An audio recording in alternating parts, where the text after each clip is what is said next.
Hello, welcome to Zark Labs. Today I have another Buck Rogers video, this time about the Apple II version. Originally I wasn't going to make a video about the Apple II Buck Rogers because it was a fairly normal development process, developed natively on the Apple II using the Orca M assembler. It didn't seem worth a video. However, when I was researching the Atari video, I noticed on the website The Cutting Room Floor, they had an entry for the Apple II Buck Rogers, and they mentioned a few secret messages there, including one of them, "Hello Pirates, contest, read message in boot 1. However, the message in boot 1 wasn't anywhere on the website. I looked at a few copies of Buck Rogers on the web, and there's no evidence of this message that was embedded in the copy protection. And I recall my mentor, Eric Popejoy, who did the protection on the game, had tons of fun and was chuckling the whole time while he added the protection to the game, and he snuck in a few secret stories. So I thought I would try to essentially crack my own game, or at least partially, to see if I can trigger those messages. So as I mentioned, looking online, all the cracked versions don't have any of this stuff in there. So I had to go on eBay and shell out $50 for a copy of the Apple II Buck Rogers. This copy doesn't actually run, but it does try to boot, and so luckily it has the secret message that I wanted to show you today. So I'm going to go over to the Apple II and kind of pretend like I'm going to crack this disk in order to trigger the spoof stories that were secretly encoded in there. All right, I've got my Apple IIe here. This is basically a Rev 0 model, and nothing in it except disk drive card, and I've got a black and white monitor here. So I'm going to boot Buck Rogers just to show you what happens there.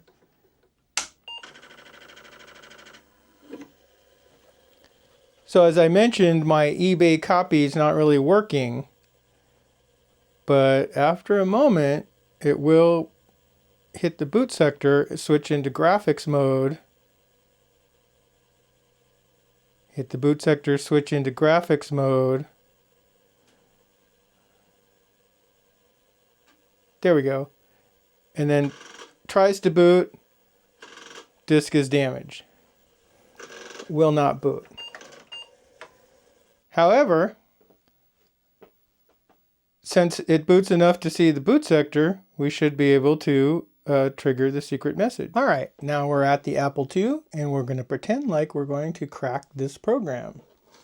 So first thing we'll do is go into the monitor, and we will fill all of memory with zeros just to keep things tidy. Probably isn't really necessary. Then at 8600 and kind of high RAM, we will copy the firmware from the disk drive controller card. We'll copy that firmware from the ROM into RAM so we can modify it. So here's that firmware copied down. And one of the last things this does is jump to the code that it has just tried to boot. And that's what this jump 801 here is at the end. Instead of jumping to 801, we will just hit a breakpoint. So now, when I do 8600G, it's like booting, except we'll be using our modified boot ROM. So close the disk door. And then because Buck Rogers actually reads 16 boot sectors using a somewhat rare method, it's a little bit slow to read this whole track in. I feel like it does a whole revolution of the disk for every sector.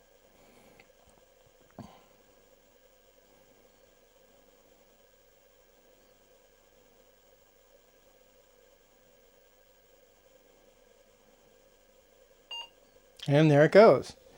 So now it has loaded the boot track from Buck Rogers to 800, and like I mentioned, it loaded multiple sectors, so it's actually from something like 800 to 1800 is all the code and data it loaded.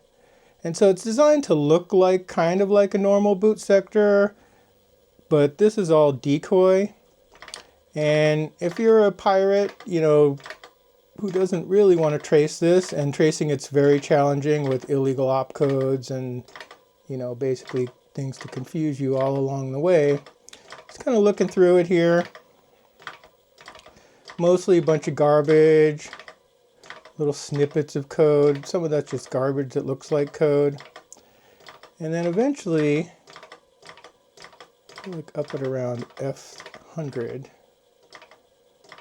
Garbage, D, E,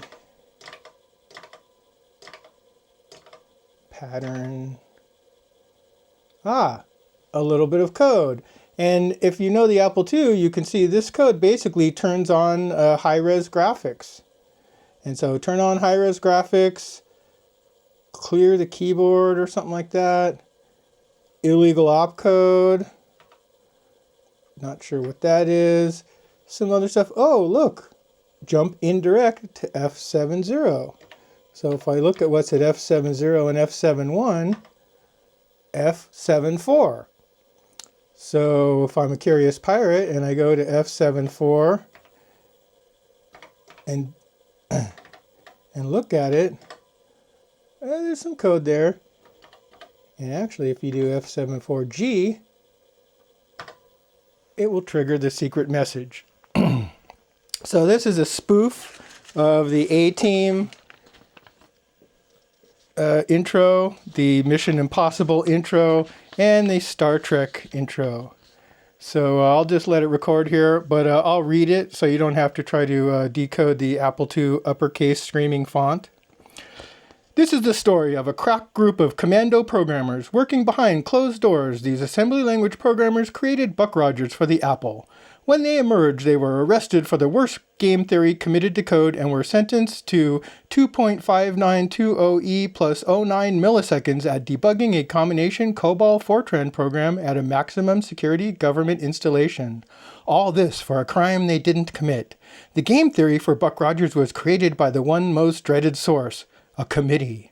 After serving their sentence debugging the COBOL Fortran program, they were brought up on charges for overprotecting the disk and were held pending a new sentence.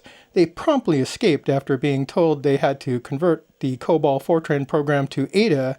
These programmers now live in the pirate underground and are doing protection schemes on the side for software companies who can find them. So if you or anyone you know needs help cracking or making protection, call them. They are known as All Tough Enough Assembly Men. And then I'm not reading fast enough.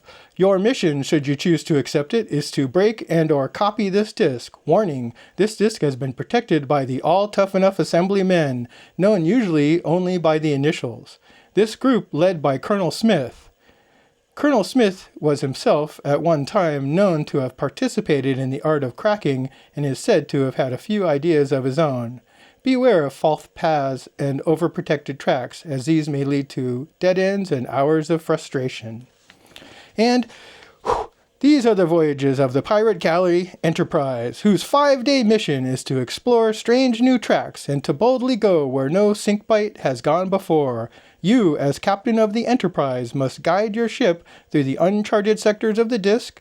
You must decipher alien sectors and trace the paths of the creature known only as the boot phaser. Armed only with the monitor routines and your trusty nibble copiers, you must forage through the underbytes and discover the meaning of illegal opcodes which populate seemingly useless sectors. And then at the very end, call my aunt's phone number and say Buck.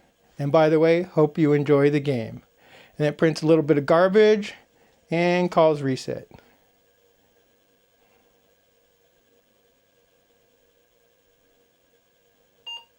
There we go. Not super exciting, but it was definitely fun to put that in there. I did not write these stories. Like I say, that was my mentor, co-worker, Eric Popejoy, that had tons of fun writing this stuff. But I definitely wanted to make sure that it was out on the internet. And so I'll update the cutting room floor people as well. During the development of Apple Buck Rogers, there was one mildly amusing thing. So MCT also worked on hardware. Specifically, they made the Speed Demon accelerator card, and later on the company turned into Zip Chip and whatnot. And so I had one of these in my development PCs, and it was nice, making the Apple, approximately 3 times faster, and that was definitely handy doing, assembles and testing your code. However, one of the hardware engineers decided it was a good idea to take out my speed demon and swap in a new prototype in the middle of the night without telling me. Maybe that would have been okay, except there was a problem, and this new prototype would basically start taking out all my floppy disk drives. As soon as you would save your code, essentially it would speed up before the drive motor had quit spinning and write a bunch of garbage on your disks. And so, a couple hours into the next day, I figured out, hey, something bad happened. So I went to talk to the engineer, and he's like, oh yeah, I put a new prototype in your machine. Not cool. This is a speed demon, by the way. Basically a 4 megahertz 6502 with 4 kilobytes of cache. And that was enough to basically, significantly speed up a 1 megahertz Apple II. Thought I should show you the actual game, Buck Rogers for the Apple, while we're at it. So here I have a crack from the Total Replay collection for the Apple II from 4 AM and Friends. So this is a relatively clean crack. But yeah, ProDOS didn't even exist when we wrote this game.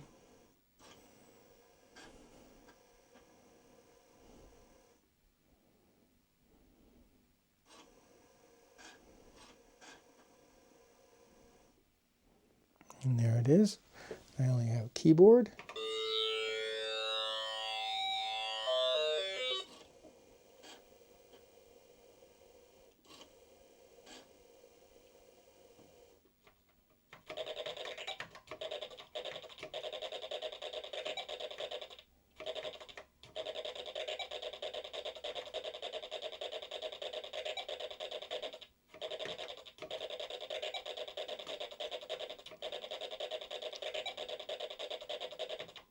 Since it's a port of the other versions, it's very similar.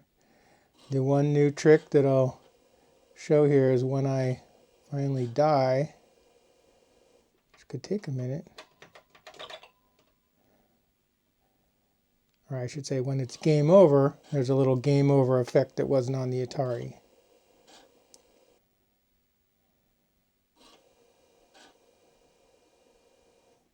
And we have a nice spinning game over. And just to continue the tradition,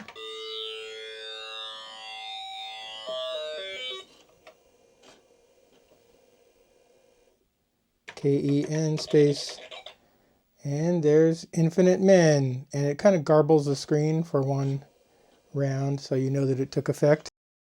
So there's Buck Rogers for the Apple II.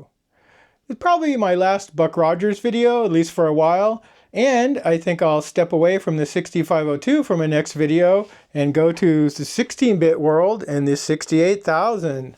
All right, hope to see you then. Take it easy.